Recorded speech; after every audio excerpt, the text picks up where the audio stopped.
It was winter, one night after my dad got off work. He picked me up from school in his old pickup truck. The drive back home takes you through a long stretch of road that cuts through a patch of thick, dark woods. Driving through here, you can only really see the bit of road ahead of you that's illuminated by the headlights. The rest is pitch black. The truck radio didn't work, so as we were driving, I was just sitting there, watching the road in front of me and getting hypnotized. But suddenly, a weird feeling came over me. I felt as though I were being watched. The feeling was irrational, of course. We were safely inside of the pickup truck and moving too quickly down the road for anybody to be watching us, but I still felt unsettled. I tried to shrug it off, but the feeling only got worse and worse, until I was finally overcome with the thought. It's coming from right beside me. The same feeling that you get when you see somebody in the corner of your eye looking over at you. I was sure there was something there just outside the window. I had started to turn my head to look outside when my father yelled, "Don't look." Immediately, I started to hear a tapping sound at the window. It was slow and rhythmic, like a person who was trying to get my attention from the outside. My heart stopped. Whatever it was tapping right next to my face. I looked over at my dad. It was the only time I'd ever seen him scared. I remember the look of complete terror on his face when suddenly he began to pray, loudly, in Navajo. I looked back at the road, too scared to look out the window as I listened to my father pray. My heart was pounding, but the tapping continued, and then it stopped. At the same moment, we felt the weight of the truck shift.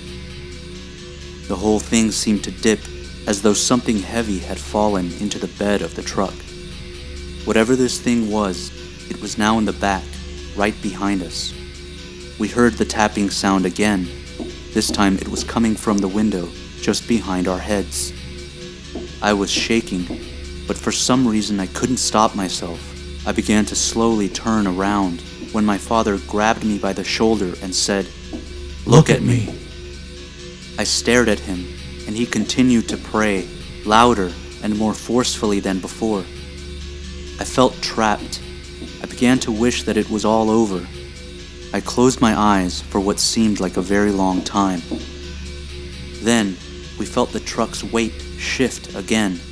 It dipped down and then bounced back up slightly.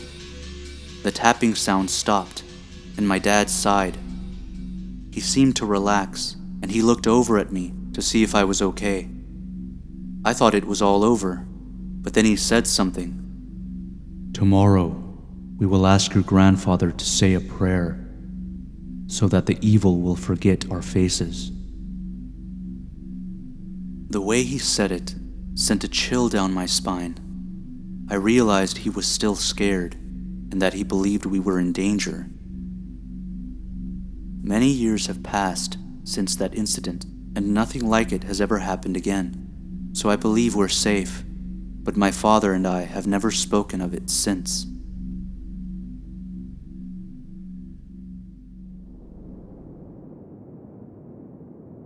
There's a creature called No-Face. It's a common scary story told to native kids to make them behave. Sometimes, though, people we actually know see them. This happened to my dad back when he was a teenager in the 70s. The story begins with a funeral. My dad's uncle had died from complications associated with diabetes. In the traditional fashion, everybody gathered together in the days before the funeral. They ate together, prayed together, and offered support to his grieving wife and children. The night before the wake, everybody in his family was there, except for his grandson. For this story, I'm just going to refer to him as my dad's cousin. Anyway, my dad's cousin was going to be late, since he had to make a long drive to get there. He was expected to be in around 9 p.m., so nobody thought much about it when his truck pulled in after sunset.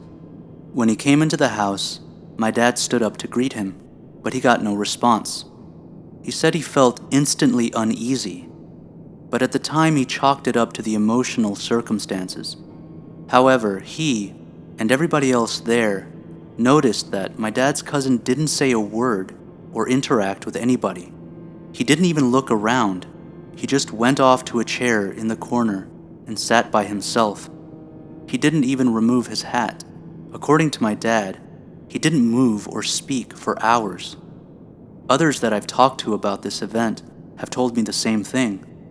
My dad's cousin just sat there. He didn't eat any food, didn't take part in any of the prayers, nothing. But at 3 a.m, he finally stood up and walked outside. Now, my dad was really close to his cousin. They were about the same age, and they'd grown up together.